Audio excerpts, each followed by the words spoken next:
Stop me if you've heard this one.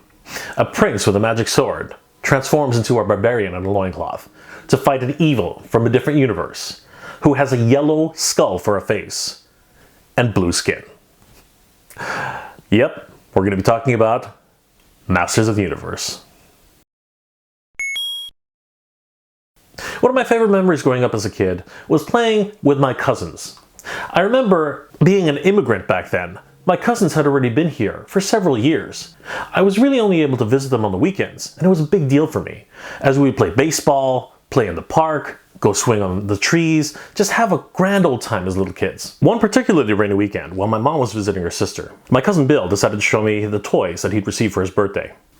I remember playing with his Mr. Potato Head, some of the Tonka toys, and even his favorite Care Bear, Tenderheart. After playing with the Mr. Potato Head and other toys that Bill had lying around, he wanted to show me something a little different. So we wandered over to his brother John's room. Immediately, my eyes were drawn to this strange skull shape on the top of his top shelf. It was green and had this ominous look about it. I remember asking John intrepidly, "What is that?"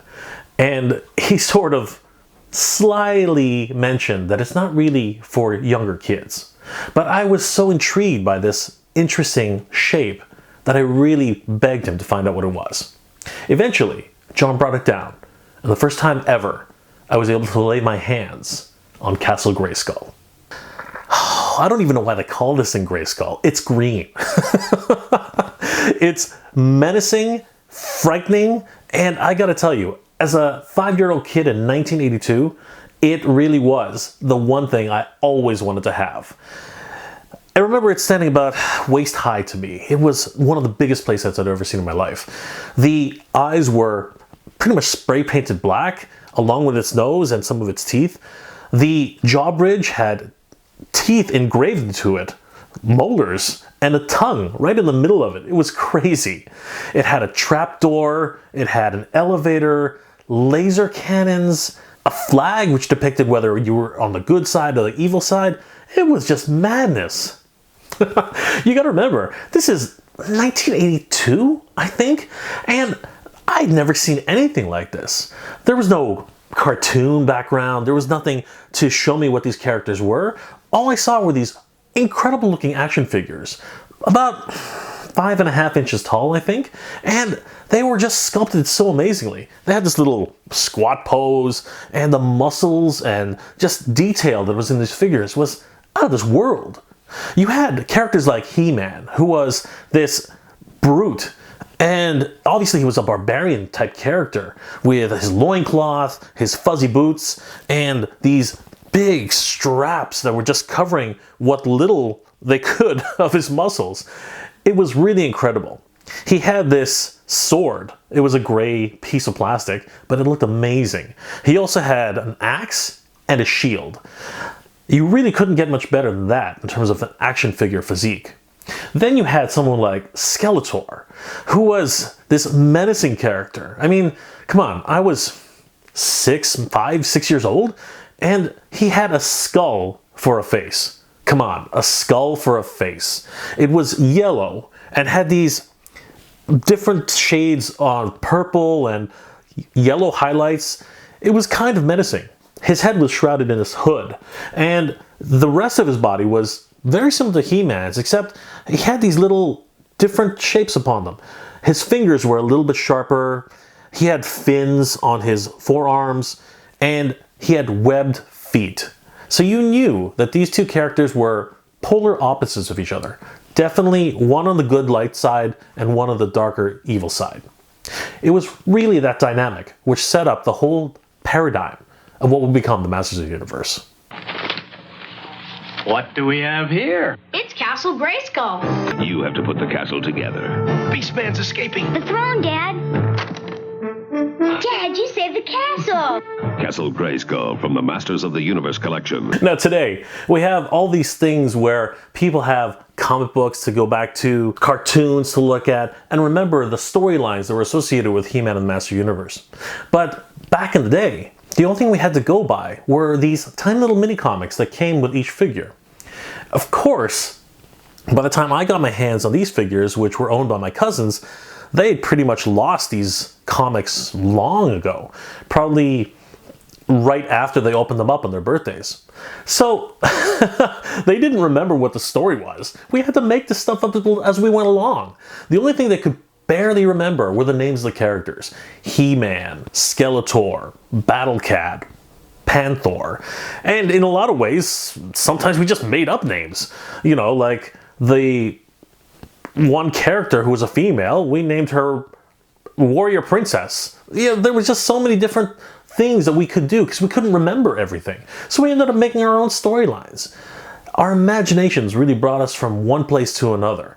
And luckily for us, the characters were so different and brightly colored and had this mystique about them. 23 pieces, each sold separately. There's He-Man and these heroic action figures. Skelletor and the Warriors of Evil, and 4 fighting creatures. Castle Grayskull, Point Dread, and the Talon Fighter. You put them together. Well, like most family in the 80s, we really didn't have that much money. So my parents couldn't always get me toys whenever I wanted to. But sometimes around Christmas or Easter, my birthday, they would sometimes splurge and get me a few toys whenever they could. And this Christmas, they really went all out. They knew that I was in love with this new toy line, Masters of the Universe. So they paid attention whenever I was screaming at the TV or running to the Wilk Wilds looking for these toys. And my dad and my mom that Christmas picked up Battle Cat, He-Man, Skelletor, and Teela. This was amazing. And I couldn't have been more happy. I was so excited with these toys. I wish I could show you my He-Man figure. Unfortunately, sometime when I was a teenager, he kind of exploded. His legs had snapped off. His neck had pretty much broken off of its peg.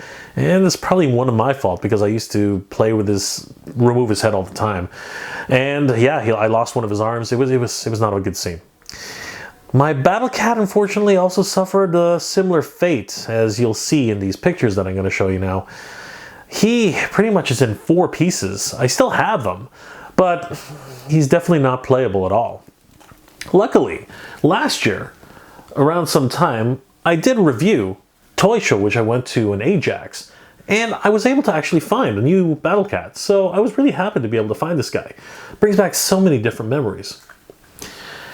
The other figures which I received were Skelletor.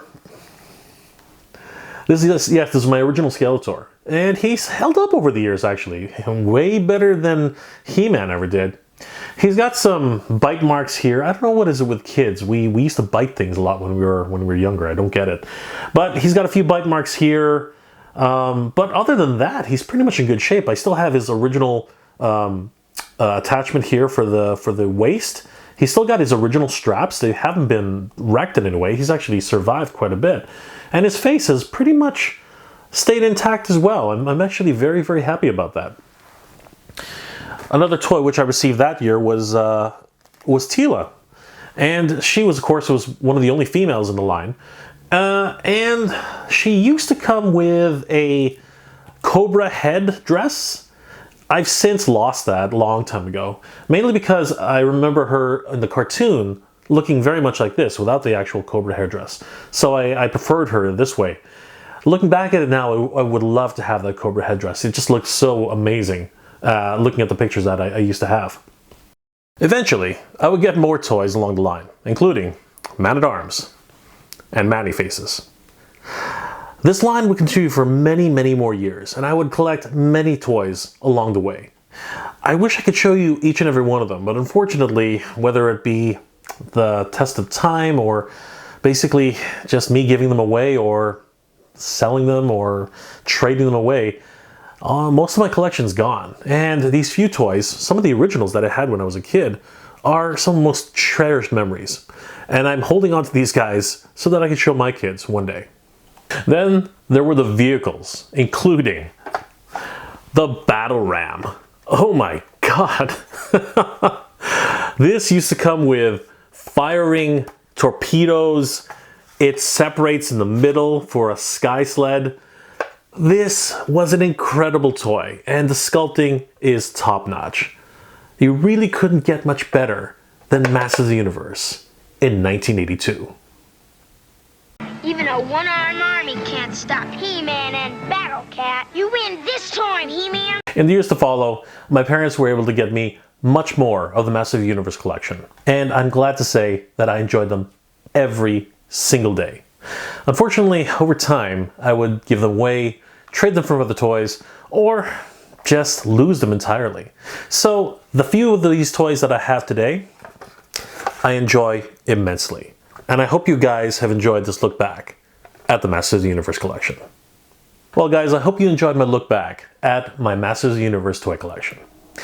It's been many years since I've been able to talk about this, and I really do hold the Masters of the Universe toys in my heart. I really want to continue this series, and my next episode on it will be with the Filmation version of He-Man and the Masters of the Universe, one of my all-time favorite cartoon series. I hope you guys will look forward to that, and we'll see you next time. As always, everybody, thank you very much for watching. Geek proud. Thanks for watching, everybody. If you'd like to support the channel, please see the link in the description below. I've got more videos on the way, and we'll see you at the next one. Geek proud.